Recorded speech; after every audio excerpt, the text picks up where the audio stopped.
strong, but you needed proof. You saw her bathing on the roof, her beauty and the moonlight overthrew you.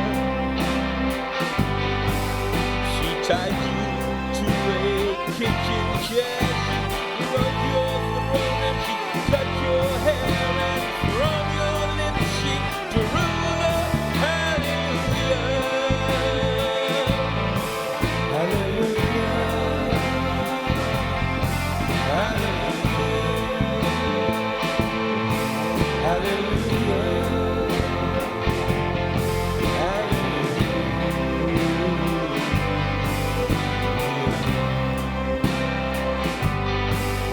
You say I took the name in vain, but I don't even know the name. But if I did, well, really, what is it to you?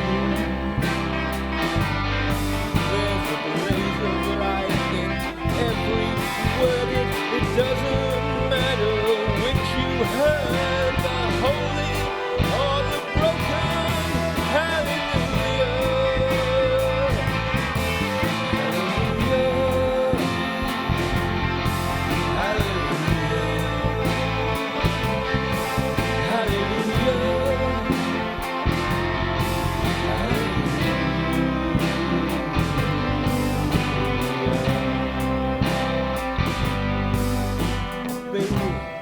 I've been here before, I've seen this room, and I've walked this floor. You know I used to live alone. I knew you. And I've seen your flag on the marble arch, and love is not a victory march, it's a call, and it's a broken hallelujah.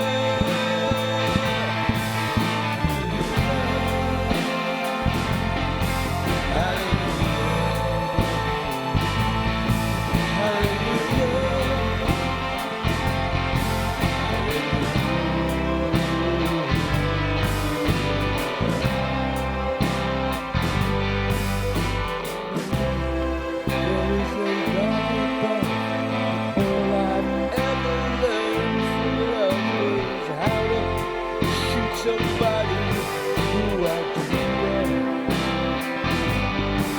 and it's not a cry that you hear at night, and it's not someone who's seen the light. It's a cold and it's a broken hallelujah. Hallelujah.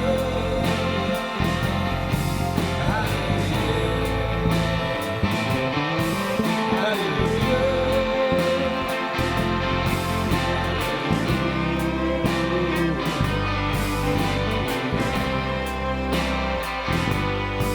Well, I did my best, it wasn't much. I couldn't feel, so I tried to touch. I've told the truth, I couldn't to fool you. And even though it all went wrong, I'll stand before the Lord of song with nothing on my tongue but hallelujah.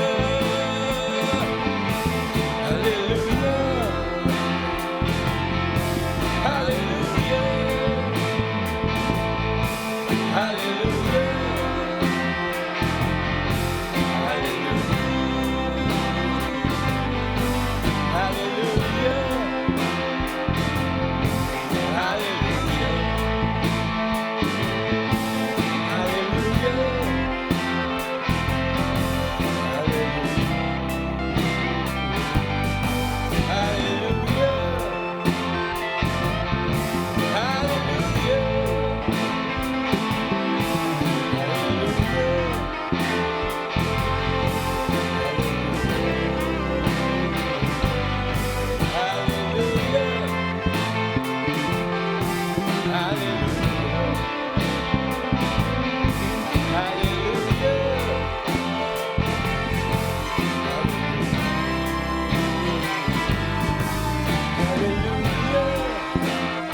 SWADS on the air. While you listen to this, your ears can't look elsewhere. That was a cover of Hallelujah by the late great Leonard Cohen, performed by Mike from the Sound Recovery Studio at SWADS. Coming up in the Art and Soul show, SWADS on the Air, this week we have an interview with our local community navigators and also Brian Barber's amazing radio experience in faraway lands. Plus the usual mix of music, poetry and all things SWADS. Enjoy! The Art and Soul Show, SWADS on the Air. While you listen to this, your ears can't look elsewhere. Barb's bit on the side. Okay, so this month I thought, let's have a little bit of food for thought. Why is it 7 years bad luck if you break a mirror? What does this mean? Does it mean that if I break a mirror, my life is going to become sad and desperate for the next 7 years? Do I have to worry about what's going to happen to me? Should I be concerned that I've invited doom and gloom into my life? Well, after a little bit of digging around, I found there's two definitions to this old saying. One is that breaking a mirror could cause 7 years of bad luck because the soul of the person who broke the mirror would be trapped inside. And this superstition was said to have come from the Romans, who were the first group of people to create glass mirrors. The other one is that way back in the old days, mirrors were very expensive and it would take the average household 7 years to be able to save the money to replace a broken mirror. I don't know about you, but I'm not a Roman or time travelling from the old days, so the next time I hear this, I'm going to think of the reasons why it was created and remind myself that life is 10% what happens to us and 90% how we react to it. The snowdrops are in bloom and spring is round the corner, and you know what? I am cheerily looking forward to it. Barb's bit on the side. And now, Brian Barber's amazing radio adventures in faraway lands. During your time in Liberia as an aid worker, what were your experiences? Very interesting. I was given the task of building 25 local radio stations. Wow. Yeah, so that they could have news in their own language, plus English, because English is the most common language there. And the idea was to get these things built throughout the country. I had something like $250,000 worth of American money to do it. So who was your funding source? It's USAID, the American aid organisation. They were the ones who funded it. $250,000 they gave me to build these stations. And how did you hear about the work? Oh, well, you see, I've always had a reputation in the industry as somebody who makes things happen. And of course, they only needed to employ one person because I could design, build, train them and deal with the maintenance side of the stations without any problems because I'm a mechanical, electrical, electronic engineer. So you have a massive skill set behind you. Yes, I have a skill set, so I could do the whole thing. So they had to pay for one person. And charities never have much money, so paying me to go and do it was a lot better than paying 3 people to go and do it. Which is why everybody listening, they can donate to their charity of their choice, and they should. Yes, well, yes, that's one of the things about aid work is that they do always need money. The difficulty I had was that the president of Liberia, who was Charles Taylor, currently residing in a British prison for crimes against humanity. Yes, he got taken to The Hague and found guilty of crimes against humanity and is now locked up here. He told everybody that I was a member of the CIA. I was going to ask you, because during our conversation in the break, you mentioned the CIA, but you didn't finish your story. No, CIA, well, I'm a member of the CIA. Well, that was brilliant, because I ended up having 2 secret policemen as my companions. Sorry? Two? Yeah, they're dressed in black sunglasses, and they followed me everywhere I went. I wasn't allowed to leave the city. I wasn't allowed to interview certain groups because the government didn't like it. And so they were always hanging around, which was amusing because I never had any problems with them. They were just there. And so what did they do? Did you ever encounter trouble, and did they help you?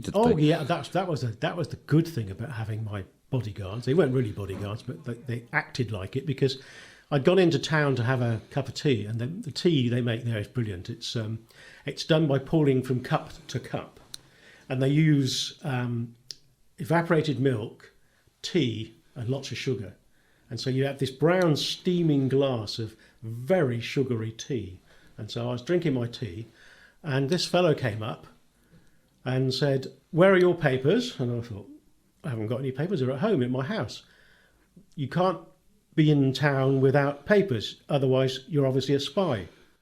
Obviously. Yeah, I said, "Well, you know, come on, I'm white, everyone else around me is black. Doesn't that stand out a bit, the fact that I'm here? I can't be a spy." And they said, "No, we're going to arrest you." And I said, "Well, before you arrest me, go and talk to those two chaps in black over there." And they went over, and the two chaps reassured them that I was under the personal protection of the president, and to go away. And they did. They came back and apologised profusely and then disappeared quite quickly. And then the food, I hear, there's something interesting about pizza and your time with pizza. Pizza, yeah, that comes when we... You see, I was doing all right until June of 2003, this was, June, when the rebels invaded. And the rebels were trying to kick Taylor out of power. So they surrounded the city and then started coming in. And they were firing weapons anywhere. There was very indiscriminate shooting and people were being killed all over. Unbelievable. So we went to the EU embassy and were in there, 90 of us.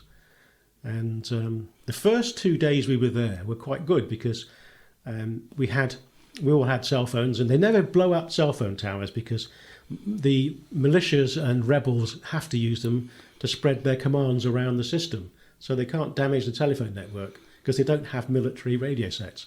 So they carefully aim their So bullets. they avoid damaging the towers. And so one of our team, a French guy, Roland Paul, he rang up the Mamba Point Hotel, which is just down the road, and said, "Are you open?" And they said yes, because they always did deals with rebels, so they didn't get looted. And they sent a van up to see us with a dozen pizzas and a case of whiskey. Okay. We gladly took on board, and we drank the whiskey and ate the pizzas. And the next day it happened. We got the same. But unfortunately, after that, it got too dangerous for the van to come out. And so we were trapped, and the food started going down. You must have been absolutely terrified. No, you don't. At the time, you don't feel that. You're basically surviving. I mean, we're having to sleep on the floor, being bitten to death by mosquitoes. And The risk very of little malaria. food. And our last meal, because we did get told, after we were there 4 days, they said they were sending a French troop ship up to come and see us, to rescue us. And so we had to end up resorting to eating rice with dried milk and packets of raisins. And so we made this big rice pudding, huge rice pudding for 90 of us. And that was our last meal, actually, in the embassy. And then next morning, the helicopters arrived and they set up a perimeter fence, around us with the snipers. And we all got flown out to the troop ship. So were you barricaded in the We embassy? were just in the building with armed guards, and so the rebels never attacked us because they knew that they would have difficulty. But the bullets were flying everywhere. They were a bit indiscriminate where they fired, so we were getting hit by bullets quite regularly. And the question you have to ask is, where do you stand? Good Do point. you stand in the middle and the bullets fired up come down and land on you, or do you stand against the wall and bullets go straight through the wall? So in the end, we all agreed that the sensible thing to do is just carry on working. And if you got hit, you got hit. But luckily, nobody actually got hit in the embassy. There were quite a few bullets flying around, but nobody actually got hit. You leave me sort of lost for words. Then we sort of flew out to the troop ship and sailed back to Abidjan, which is where it had come from. And now this is really funny. As we came into the dock, sort of alongside the dock, and I was with another English guy, because there weren't very many English ones there. There was only about 5 of us. And we were watching what was happening, and there was this guy wearing trench coat, trilby, and a furled umbrella walking along. No. Yeah, and so I said to him, "What's the betting that's the British ambassador?" And he said, "Yeah, it does look a bit like that, doesn't he?" And we got there, and it was. He'd come to get us through customs and immigration into Abidjan, and then we went to the embassy and had a fantastic breakfast. And then we, after a couple of days staying there, we got a flight back to the UK. And then in September, I went back because Taylor had gone. And so we carried on, and I spent another 2 years working in Liberia, building radio stations. That's incredible. Having a great time with the locals. See, one of the big deals in aid work is that not many organisations do what the people want. They do what they think they want. And I built a solar lighting workshop in Monrovia. And this is using your skills Well, using previously. my skills plus my money to buy the bits. So your own money? My own money. So we set it all up. And they were building the solar panel with solar lights to go out into the villages. And this really is good. We had two types. One, which is a small panel with a lamp. The best was the big panel with 10 lamps. And what we did was give them to an old lady, grandmother looking after children because of AIDS. Their own children had died, leaving them grandchildren. Old lady gets the panel with 10 lanterns, charges them up during the day, hands them out at night, gets them back the next morning, and at the end of the week or the month or whatever they decide on, people pay her in kind, food, whatever, so that she is making an income by providing the service of solar lights for the village. So it's almost the perfect way that humanity really should be. Exactly what they wanted. That's exactly what they wanted. The same thing applied to water, but I didn't have so much success with that because I didn't have enough money to set up a proper water purification system. But it was good fun, and we did do quite a few ultraviolet lighting units, which does sterilise water quite well. So yeah, it was great.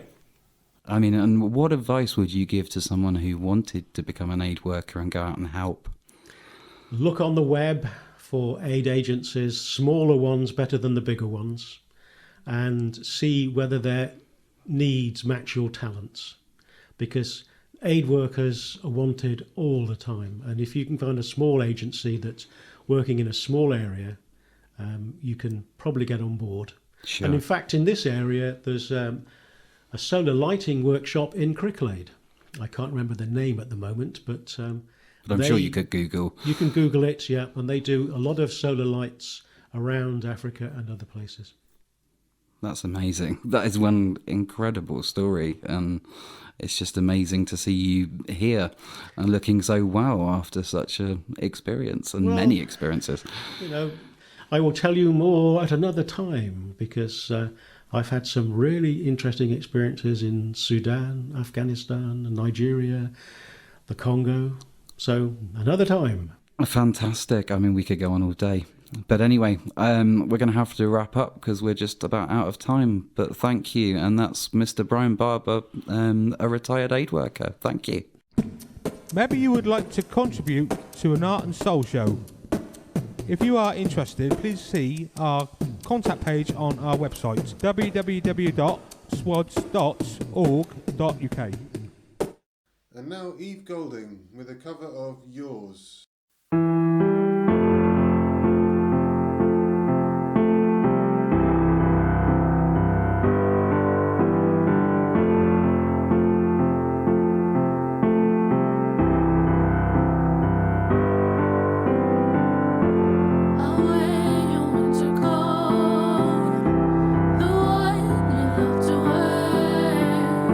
So I keep feeling close to what's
That was Yours by Eve Golding. This is Rockin' Rob Bell with a track called Sha-La-La, recorded in the Sound Recovery Studio at SWADS in the heart of Swindon. Sha-la-la-la-la, sha-la-la-la-la, sha-la-la-la-la, sha-la-la-la-la, sha-la-la-la-la, sha-la-la-la-la, sha-la-la-la-la, sha-la-la-la-la. Never rained, now I'm on my own, trying to be creative, singing in my home. You took the money, I never got no pay, but I'm not that bothered. You knew that anyway. I go sha-la-la-la-la, sha-la-la-la-la, sha-la-la-la-la, sha-la-la-la-la. I'm very sorry if dreams don't come true, but it's not my problem. Leave it down to you. You've been frustrated, and I'm not surprised. This is mediocre, and you have realized. I go sha-la-la-la-la, sha-la-la-la-la, sha-la-la-la-la, sha-la-la-la-la. You were the one who lost your temper time to time. There was no need because the way I played was fine. If you believe it wasn't good enough for you, I wish you were, I really would. Yeah. Sha-la-la-la-la, sha-la-la-la-la, sha-la-la-la-la, sha-la-la-la-la. I'm very sorry if dreams don't come true, but it's not my problem. Leave it down to you. You've been frustrated, and I'm not surprised. Is this mediocre? And you have realized. I go sha-la-la-la-la,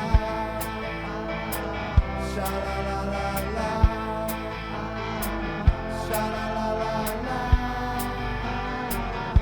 sha-la-la-la-la,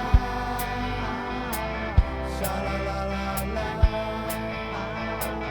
sha-la-la-la-la, sha-la-la-la-la, sha-la-la-la-la,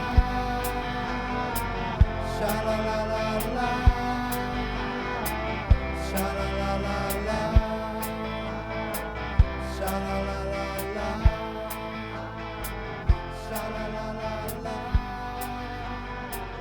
sha-la-la-la-la.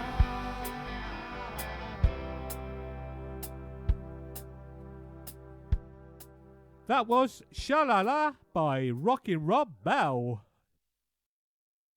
Today in the studio we've got navigators. Navigators? Navigators? 3 navigators. I've got to ask, did you get lost coming? Nearly. They nearly did. So what is a navigator? I've got absolutely no idea what you are. We're the community navigators. There's 3 of us here today. I'm Zoe.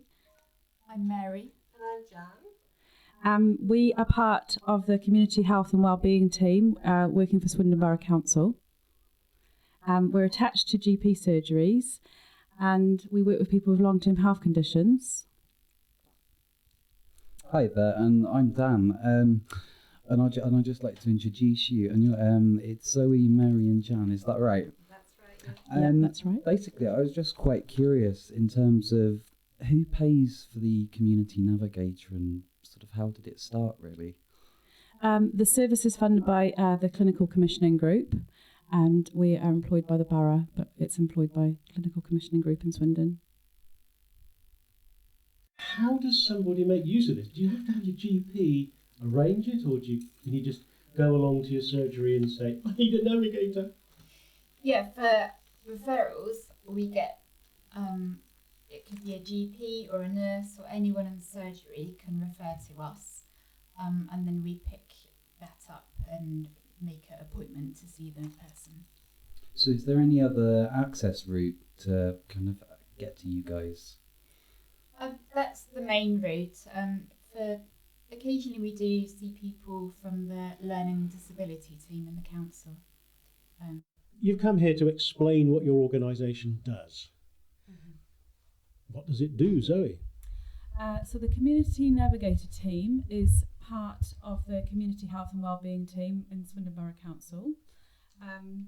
We work with primarily referrals from GPs for people with long-term health conditions to try and support them to better manage their health condition, to get them linked in with other organisations, back out into the community, and to encourage them to make healthier choices in their lives.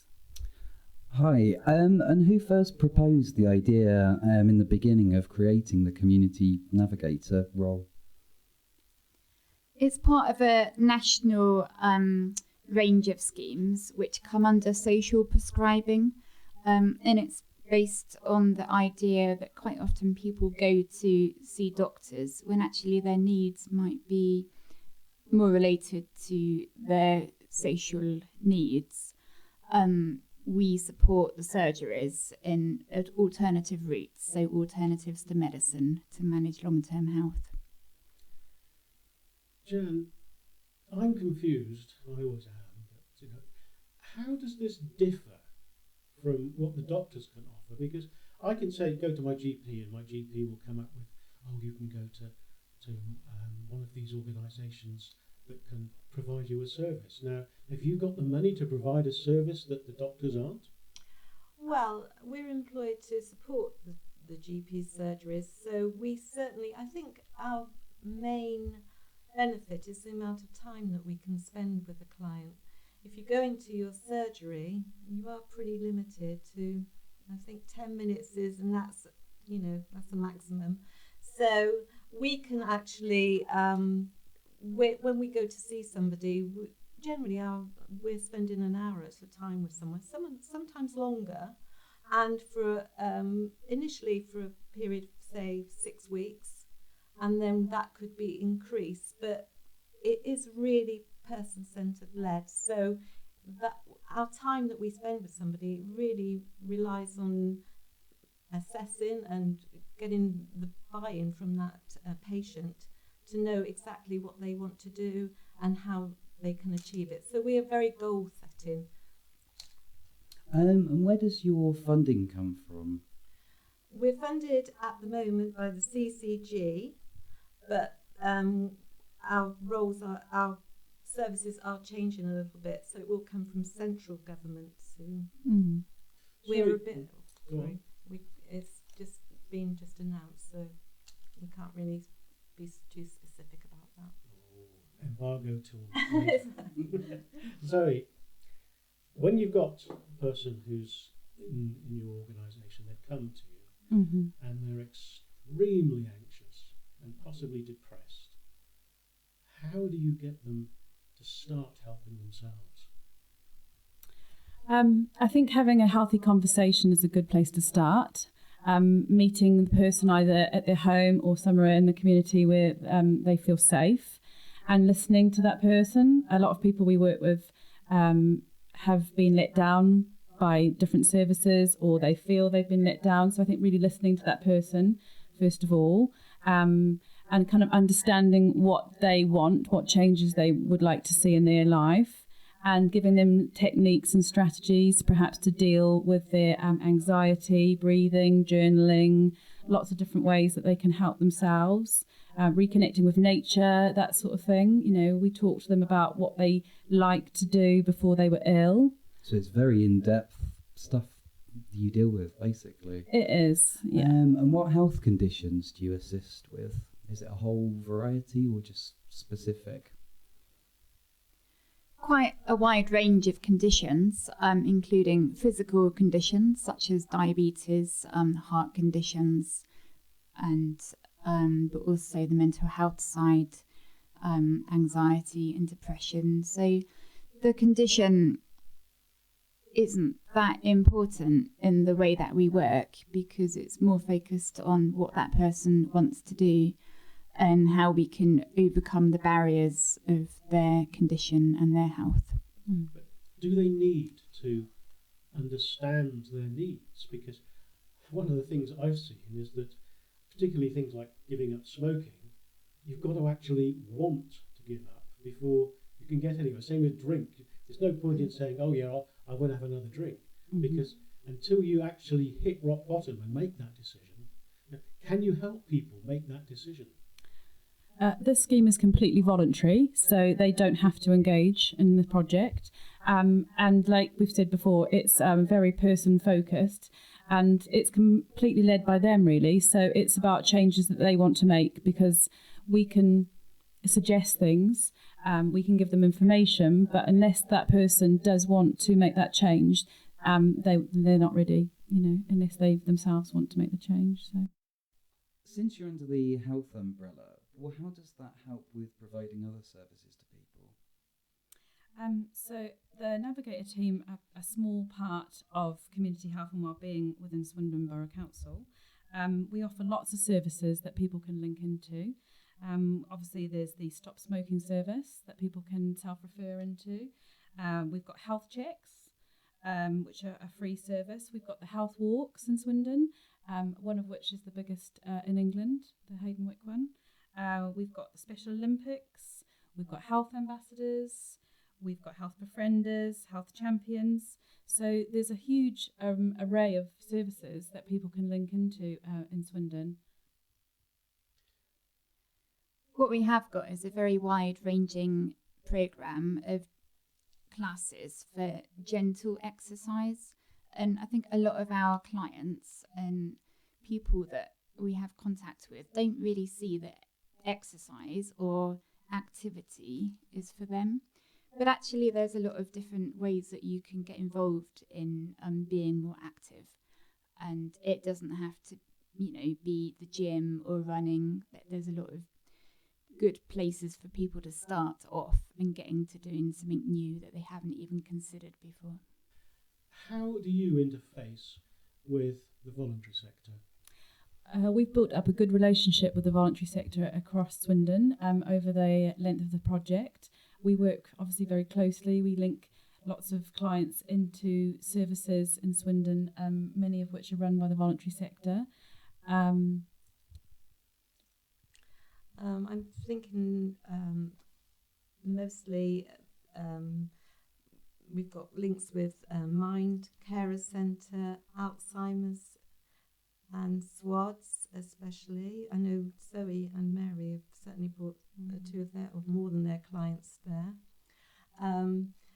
So we're really, I wouldn't say we're reliant, because over the 2 years that we've been operating, we've really gone out into the community to find out what is out there that we can support the voluntary sector, and in turn can support us. And we're even going as far as to developing our own voluntary network. It's called Coffee and Connections at the moment, but that's really bringing people that have been clients of ours into the voluntary sector to share their experience and go forward and perhaps volunteer as well. I just heard you mention SWADS, and I just wondered how much interaction you've had with SWADS.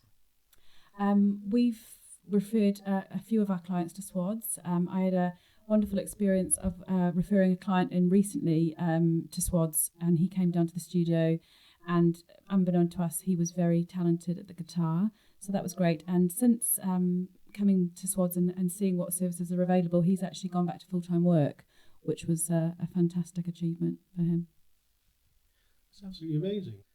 How does one of your clients get in touch? How does that work? A client would need to be primarily referred through a GP or other medical person, like a nurse or a mental health nurse, normally within the surgery. So we're referral only service. And where did your passion come from to become a community navigator? We are a team that's come together. We've got many different backgrounds. Some have come from a sport background. There's community workers, mental health background, youth justice background. So there's quite a varied background. And we're the dream team together. We really make a difference. That's nice having a dream team in the studio. Mm-hmm. And just one last question. What's your greatest? Would you say is your greatest experience while working as a community navigator as well? We've had fabulous stories where we've worked with people and seen a real growth from someone who is terrified of going out to getting into a new hobby or a new activity that has changed them, and not just one part of their life, but has had a knock-on effect on all different areas of their life. And one example I remember was someone that hadn't left the house hardly at all for about 10 years, and gradually through doing local walks with the Health Walks team, and even before that, just very short walks with me, 5 minutes or so at a time, they've gradually built up to become a part of their community. And I've stopped working with them now, and I occasionally hear about people after we finish, and it's always good to hear that there is good things going on in their lives now. That's absolutely brilliant. I was just going to say, because there's too many negatives, and it's really important, I think, to focus on the positives that you do have. Absolutely. So, what other opportunities are there available in Swindon for people to get involved? There's a whole programme of events that you can refer yourself into. Not everything is by referral from GP practices. To find out what is on, please call the Live Well Hub on 01793 465 513. That number again, 01793 465513. We also have an email address, livewell@swindon.gov.uk. Thank you. As navigators, we have to wish you goodbye, but before you do go, thank you very much for providing such an informative interview. I've learned a lot, particularly about what I should be doing, and maybe I'll talk to you later. But come back to us in a few months' time to let us know how you're getting on. Yes, please do. Thank you. Thank you very much. Thank you. And now The Mirror, with musical accompaniment from Eleanor Telfer. The following question was raised amongst discussion. Maybe more of a comment than a question direct. The following lines, words, thoughts, musings I discussed inside my own head. What happens to the reflection in the mirror when you turn and walk away? Have you ever wanted to sneak back and take a look? To sneak back and take a look for where you went to in that reflected room? Have you ever wanted to watch, wait and see the mirrored you? You turned and walked away. The reflection of you did too. You wanted to turn and look. The projection, did it reflect that wanted look? That mirrored you, reflection, impression, soul-filled mirrored glass projection. A projection of your face, eyes, body, soul and all. That mirrored you, your spirit. Where did it go? What did it do? A reflection, mirrored projection. But where did you go? What did you do? Did it mirror and follow you? Was it walking away in your shoes? Did it wonder where you went to? Was the reflection the real you? If a branch falls from a tree in a forest and no ears are present, does it make a sound? In the same way, the mirror, does it keep reflecting? But if no eyes are there to see, then what is to be seen? You turned and walked away, the reflection of you did too. You wanted to turn and take a look. The projection, did it reflect that wanted look? Is it as visually soundless as said branch fallen from tree? An empty mirror, no more reflecting your soul? What happens when no eyes are there to behold? An untold story waiting to be seen, told, retold. Did it mirror and follow you? Was it walking away in your shoes?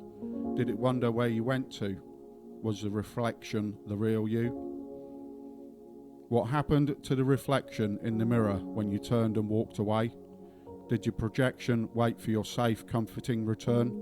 To be greeted with your smile, your eyes upon you? Wondering where the real you went to? Was the reflection in the mirror simply an impression? Was the reflection in the mirror simply a projection? A momentary light impression when you turned, it did not turn to. A momentary mirrored projection, it did not remain, nor did the mirrored you. Was it walking away in your shoes? Did it mirror and follow you? Was the reflection the real you? Did it wonder where you went to? What happens to the reflection in the mirror when you turned and walked away? Have you ever wanted to sneak back and take a look? To sneak back and take a look for where you went to in that reflected room? Have you ever wanted to watch, wait and see the mirrored you? That was The Mirror, with musical accompaniment from Eleanor Telfer. And now on the Art and Soul Show, SWADS on the Air, we have a piece of music made by St Luke's School in Cricklade Road at the Studio One with Richie.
Next up, a blinder of a track featuring Andrew, Brian and Jason. Produced by Oz, this track is called Lost Away by My Own Amusement.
find it gone when she returned. No matter what was said, and there have been quite a few counsellors involved, she was immovable.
That was Andrew, Brian and Jason with the track called Lost Away by My Own Amusement. Produced by Oz in the Sound Recovery Studio. Next we slide into a debut track by Corey Newman with Richie P on production. A track called Survivor.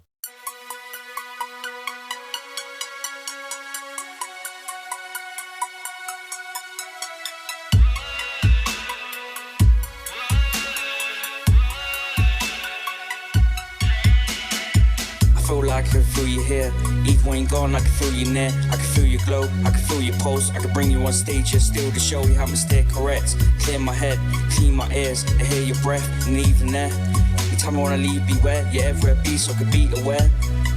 You're the secret I keep, but I'm keen to share. Whoever sees prepared, it's you who reads my prayers. When I sleep you there, when I eat you there, I look into the mirror, I can see you there, because I see you care. Then you ain't found the one, a little bright light, guiding the sun.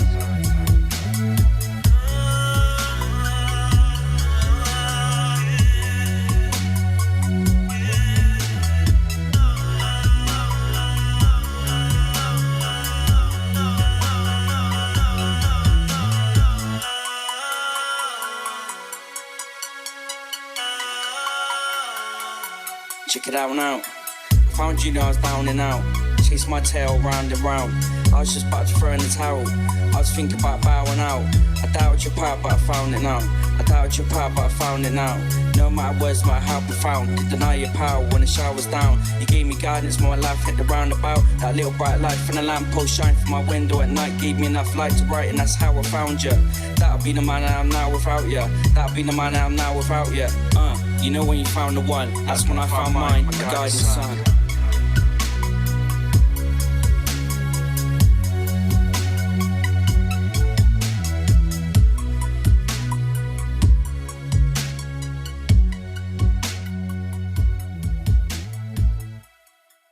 That was Survivor by Corey Newman and Richie P, recorded at SWADS.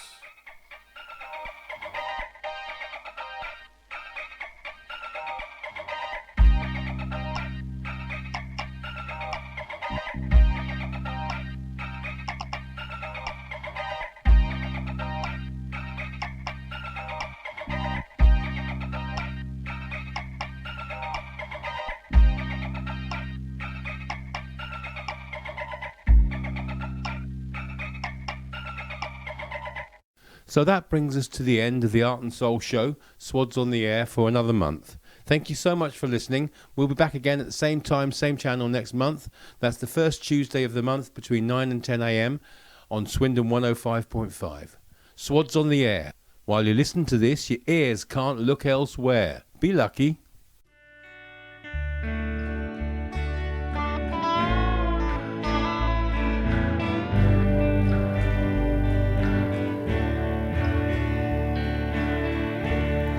My famous last words are laying round in tatters, sounding not absurd. Whatever I try, but I love you